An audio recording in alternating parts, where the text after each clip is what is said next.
Au sommaire cette semaine, le nouveau conte du magicien Tim Burton, un film choc sur les dangers de la radicalisation, le retour d'une comédie romantique culte, et en bonus, Ethan Hawke nous parle du prochain blockbuster de Luc Besson.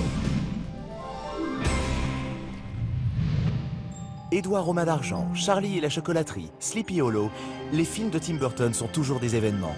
Dans Miss Peregrine et les enfants particuliers, le célèbre réalisateur nous conte l'aventure fantastique d'un jeune garçon qui découvre l'existence d'un lieu magique dans la maison d'une Miss Peregrine, incarnée par Eva Green.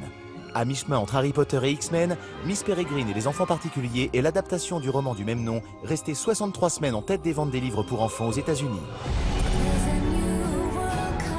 Comme nos dons ne sont pas adaptés au monde extérieur, nous vivons dans des lieux tels que celui-ci,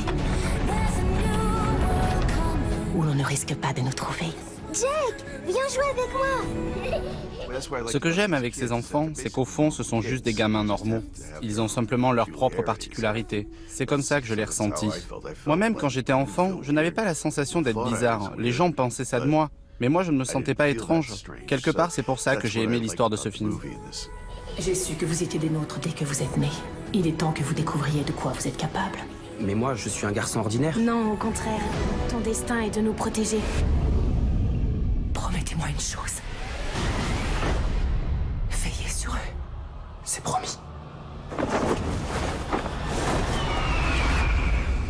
There's a new world coming. 2 ans après le succès des Héritiers, la réalisatrice Marie Castille-Marion Char s'intéresse au drame que vivent ces familles qui voient leurs enfants sombrer dans l'islamisme radical. Dans Le ciel attendra, film choc sur un sujet d'actualité, Mélanie, 16 ans, et Sonia, 17 ans, rencontrent les mauvaises personnes et prennent le chemin de l'embrigadement, plongeant dans la détresse leur mère brillamment interprétée par Sandrine Bonner et Clotilde Courreau. C'est une étiquette de fantard. Tu vois pas la tête de diable, là? On nous ment tout le temps. Là, tu pars trop loin, Mélo.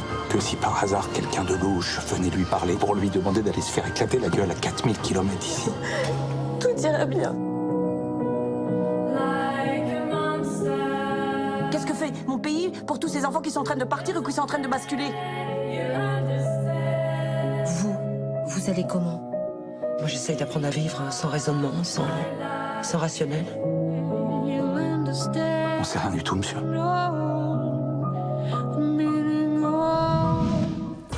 40 ans et toujours célibataire. Dans Bridget Jones' Baby, Bridget est de retour et la voilà enceinte. Mais qui est le père? Le beau Darcy ou Jack le riche playboy? René Zellweger et Colin Firth ne perdent pas au change, car après le départ de Hugh Grant, c'est Patrick Dempsey qui rejoint le casting du 3e volet de cette saga culte, dont les 2 premiers ont rapporté plus d'1 demi-milliard de recettes.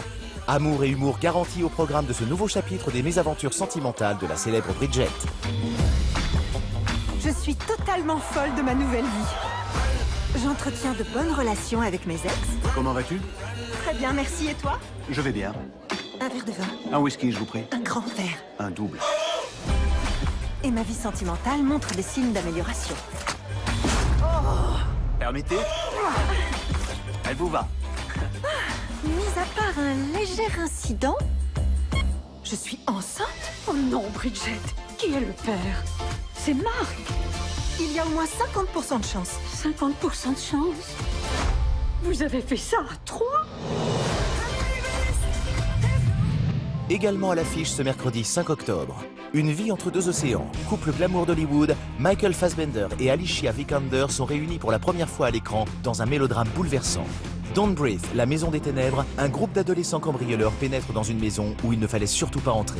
Chouf, à Marseille, un étudiant brillant intègre le business illégal de son quartier pour venger la mort de son frère, un caïd local. Les Pépites, un documentaire sur des enfants cambodgiens sortis de la misère par un couple de Français. À vos critiques. La semaine dernière sortait sur les écrans le remake des 7 mercenaires où Denzel Washington et ses collègues hors-la-loi tentaient de libérer une petite ville du joug d'un industriel véreux. Qu'avez-vous pensé de cette nouvelle version du film? C'est en quête de vengeance. Je suis en quête de justice. Mais la vengeance, ça m'ira. 7 mercenaires, c'est un bon divertissement. Remake utile. C'est un western, malheureusement, j'ai trouvé un peu inintéressant. C'est un film assez prenant, on rentre facilement dedans. Avec quelques clichés, quelques scènes un peu mal filmées, mais on en ressort content. Vraiment un bel hommage au western. Faut venir me voir.